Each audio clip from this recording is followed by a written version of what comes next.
pa rin kasi yung ano, binibigay ng isang Vexana. Pero ang gamit kasi ng Gord is may specific na ginagawa siya versus any composition. And in this game, maganda siya versus this comp of RSG kasi heavy frontliners. Against Gord, napakahirap gawin ng trabaho mo kasi lagi ka makakakita nitong mga bola na mga galing kay Gord. And kapag hawak na ni Gord yung kanyang glowing wand, yung mga HP bars ng RSG ay talagang mahihirapan sila i-sustain. Yeah. Okay, so ano pala? Anyways, Demon Kite Barats pala. Oo, talagang sinure na nila itong Barats para kay Demon Kite. Pero ano ngayon kasi, pag sa XP lane, umaangat na rin itong X-Borg. Sobrang hirap ang mga heroes na more on physical damage. Yeah. Pagka sa XP lane, lalo't X-Borg ang kalaban mo. Yeah. Teka lang, naka-assassin emblem yung Gord. Aray ko, bes. Usually mage emblem ang hawak ng mga Gords, pero this time around naka-assassin. So, may early game may early game presence tong Gord ito versus this Barats and X-Borg. Naturally, again, hirap na nga yung X-Borg tsaka Barats versus Gord. Ngayon, double down ang Omega. Early game pa lang, pahirapan na natin. Tsaka ang bilis niya din naka-trio boot siya na Yung agility, wilderness. Kahit naka-surfboard siya. Agility, wilderness blessing. What a build mula kay Ryle. Yeah. Feeling ko magmamatter talaga dito kung paano gagalaw si Light mamaya. Once na mag-level 4 siya, kailangan niyang hanapin itong main damage dealer ng Smart Omega na si Ryle. Yeah. Oo, pare. Nakaka-light nga ang bola dito. Every time na may Jego, may Latigo. May Latigo. So, ang problema, sinong Jego ang ihilahin niya? Sinong ihilahin niya? Oo. Ako tingin ko, Gord. Kasi pwedeng yung Gord, pwedeng yung Martis. Ang nakaka-bad trip kapag gadya ka, yung kapag may pakito, yung may hinila ka, bigla kang nanakap. Ayun yung bad beats, no? Bad beats yun. Oo nga. Hindi mo matutuloy yung hatak mo, no? Parang, sasayangin ko ba yung hatak ko kay Gord o abangan ko na lang yung pakito? Well, and ang mahirap dyan, baka hindi niya matuloy yan kasi maganda rin ang roamer dito ng Smart Omega. Yeah. Yung Ruby, nadidistrap ka kapag may yung Don't Trot Wolf King Yep. Pwedeng ihilahin yung kapag nag-Divine Judgment ka, ang daming pa-cancel. Okay. Pwede ka rin I'm offended, pero turtle fight for these two teams. Demon Kite. Luis, full stack. Here we go. Luis, knock up. Eto na yung final crush. Na meron si Ryle. Pero wala silang napatay. Actually, 1-1 lang. 1-1 lang pala yun. That's Demon Kite down. Pero si Matt, hinila si Matt. Hinila ng Latigo ni Light. At doon na nga, makuha ng dalawa. Iba talaga. Ang kupuna ng RSG. Pang Jego talaga sila. Iba humuli na si Luis. Luis? Patrip na si Luis. Hindi pa sumusuko si Luis dito 5K pa. Ang buhay ng Turtle, buhay na rin. Itong si Matt. Suntok para suntok. Jumajab-jab lang. Nandito na si Demon Knight. Kakabuhay lang. Level 5. Sino mauna dito para sa Turtle? Yun ay mapupunta kay Demon Kite.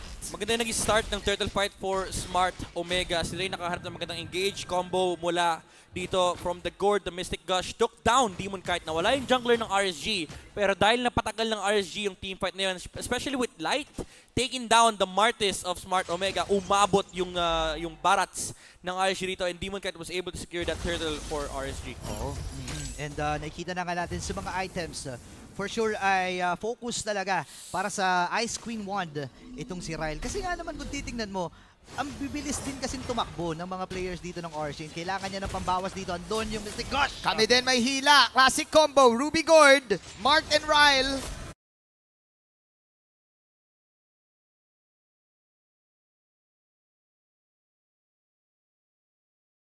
Getting the pick off.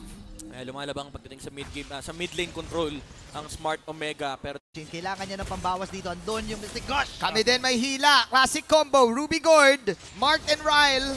Getting the pick off. Lumalabang pagdating sa mid-game, sa mid-lane control ang Smart Omega. Pero they have to address the side lane. Medyo malaki yung gold gap ni Kusei laban kay West. 800 gold ata yung lamang ni Kusei dito versus the Bruno. And ito naman yung lamang talaga ng meron kang Brave Smite carry, yung tank carry na binabangkit natin kasi may sustain siya sa early game. So, yung aggressive playstyle medyo forgivable kasi mas mataas din naman talaga yung DPS ni carry lalo kapag tumama yung first kill. Okay, 4 members mula sa RSG. Naispatan dito si Mark. Layo muna siya. Alam niya na medyo delic siya. And nandito si Light. Any moment pwedeng humatak to. Available yung kanyang ultimate. Okay, quiet lang lahat. Maging yung audience sa venue. Eternal Guard. Pinap para siguro makapag-push. Kumukuha lang ng only goal. Ang sakit! Aray ko po! Ang sakit! Pantay talaga ni EG. Ni EG boy. Si EG Boy, Boy. Eternal Guard. Si Eternal Guard, ang sakit talaga. Alam mo, yung Eternal Guard, mala alien yan eh. Kung sa ibang bansa, si E.T., dito si EG. Teka lang, may tawag si Burids yan eh. Ano pangalan nung ano? Si Alin? John Si Paul. John Paul. Si John Paul. Si Jampol. Si Jampol. J-A-M. Imposibleng walang nanonood dito na hindi pangalan John Paul. Oo. Pero ito si John Paul. Sa'yo, EG Boy. Si EG Boy eh. Okay. Bahala ka na kung ano gusto mong pangalan dun sa... Pwede mo kasing pangalanan yun. Sa'yo yan eh. Sa pets ni, ni Bex. Aray ko po, sakit. Ang uy, pinapaapoy. Ay, what a predicted! Grabe, in advance niya yung Divine Judgment. Nako. Advance payment. Nahuli ka agad si Luis dito pero kaya pa namang humabol ng Smart Omega. Ang ganda ng ginagawa ni Nibor. Hinanap niya kung nasan dito si Matt. Siya lang talaga ang kanyang tinititigan. 7K. Oh, Mark! Ito si Mark! Mark with the hila. Yun na naman yung mystic. Aray ko po. Na meron si Ryle. At ayun, yung combo na meron Mato. ng side ng Omega. Pero alam ng RSG na wala ng mga skill ang Omega. Makakalasin ba sila? Hindi. Yung turtle ay mapupunta pa rin kay Cedrix. Grabe, hindi sumuko ang Smart Omega doon pero maganda. Oh, Wes! Power flicker! Wes, oh, wow, Oy! wow,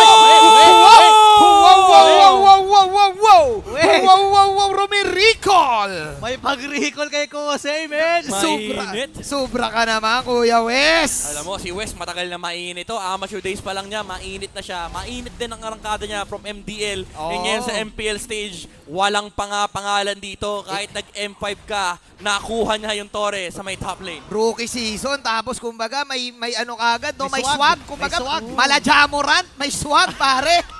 West side eh. Oo, West side. West side kill. Tsaka ang laking bagay niya na, sa lane, ang laking bagay na ikaw yung makakapag-push. Lalo kapag Bruno. Oo. Ay, ano, tingnan mo, lamang sa gold. Oo, yung carry. pare. Pero sabi ni Bruno, lamang ako sa damage. Lamang ako sa damage at lamang ako sa tower kahit lamang ka sa gold. Yun nga, galawan talaga eh. Kasi ang daming nagdududa eh, no? Dito kay Wes na papalitan mo kasi si Kera. Oo.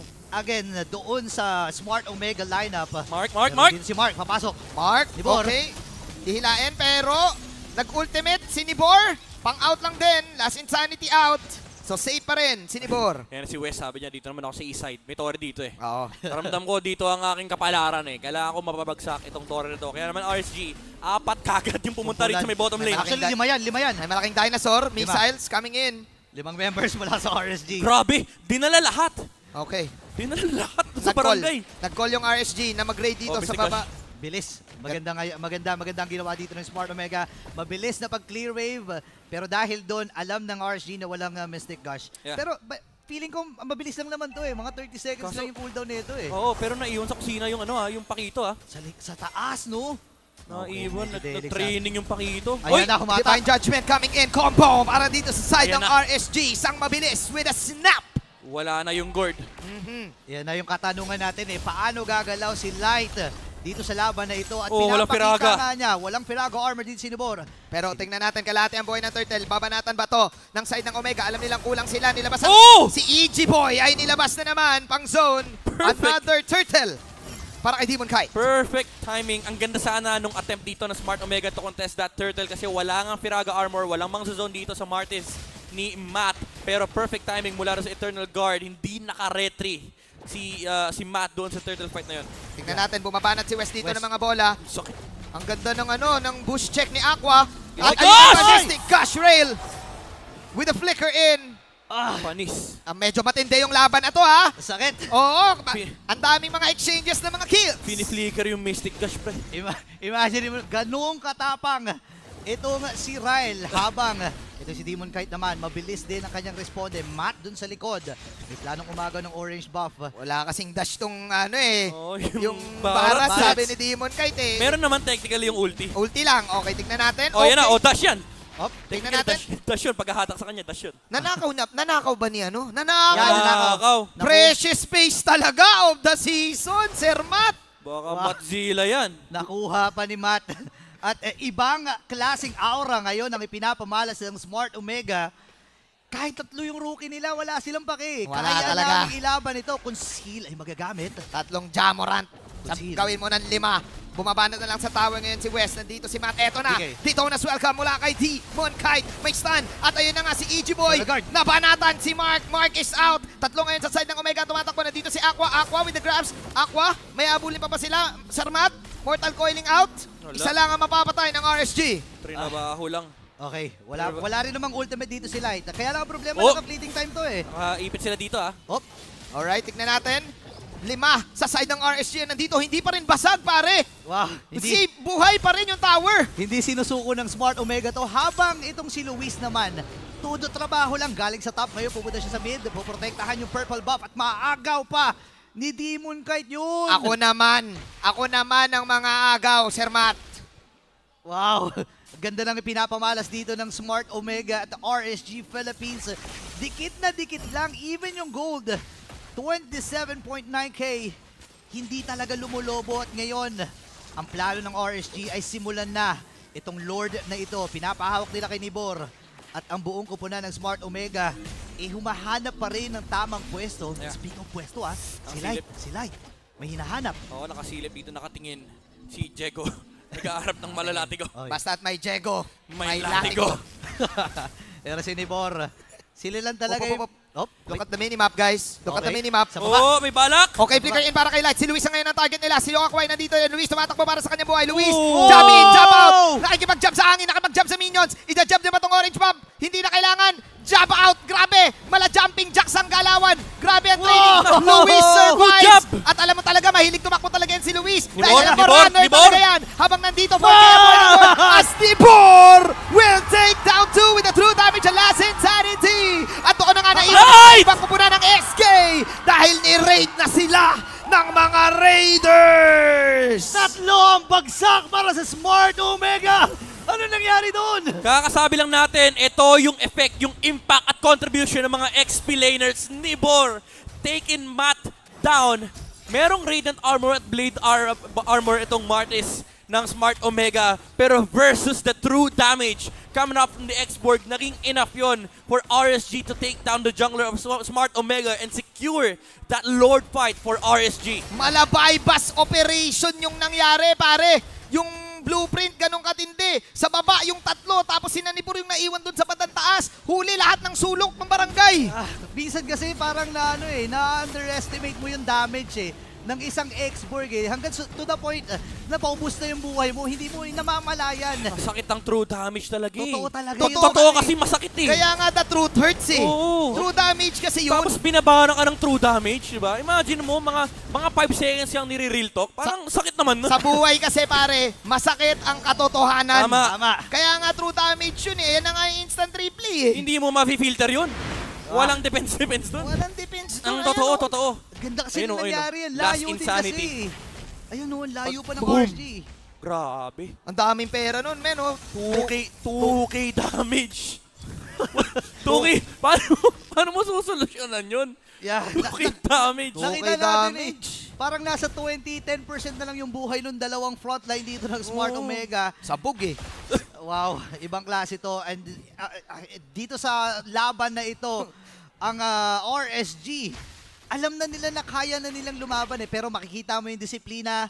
Okay, kahit lamang tayo, 4.5k gold lead, meron na tayong mga necessary items, Eto na. kinakalmahan pa rin nila. Grabe yung Raiders eh. Dati espada at shield lang eh. May flamethrower na eh. May jabombits. Oo, may flamethrower na. Nag-evolve eh, no? Bagong technology. Na ano sila, ang nangyari doon na out micro pick up yung Omega. Oo. Hindi nila in-expect na pupuntahan si Luis. Nag-versus 3 kasi kay Luis tapos Oo, 2 versus 4 sa Lord. Napakahirap nun para kay Demon Kite, ha? Sobrang hirap din actually ng buhay ng Smart Omega. Imagine mo at this stage in the game, yung X-Borg hindi nyo pwedeng labanan basta-basta. Kasi kapag nag-a-adopt na yung stacks nung kanyang passive, especially considering na meron pa siyang War Axe dito, no, yung kanyang nala-lifesteal mula sa kanyang mga hits, lalo true damage yan. Add mo pa dyan yung 6% na nanggagaling sa Festival of Blood, tapos yung Fighter Emblem, napakataas ng kanyang sustainability. And by the way, may Brute Force din, tumataas din yung physical attack damage niya. Every stack na nakukuha niya sa Brute Force na yun. Ang daming baon nitong X-Borg ng RG. Stack na stack to. Iba pinakita ni Kuya Robin dito sa kanyang first official MPL match. Debut game. Oo. Walang jitters. Sobrang confident niya. Actually, game 1 pa lang alam na natin na may suwag talaga itong si Robin aka Nibor. Oo, pare. Lahat. Pangalan pa lang eh. Karamihan ng mga Robin na kilala ko talaga, matikas talaga eh. Matigas eh. Matigas. Oo. The bad boy. Minsan nga, medyo bad boy eh. The bad boy of Philippine MLBB. Grabe ka, Nibor.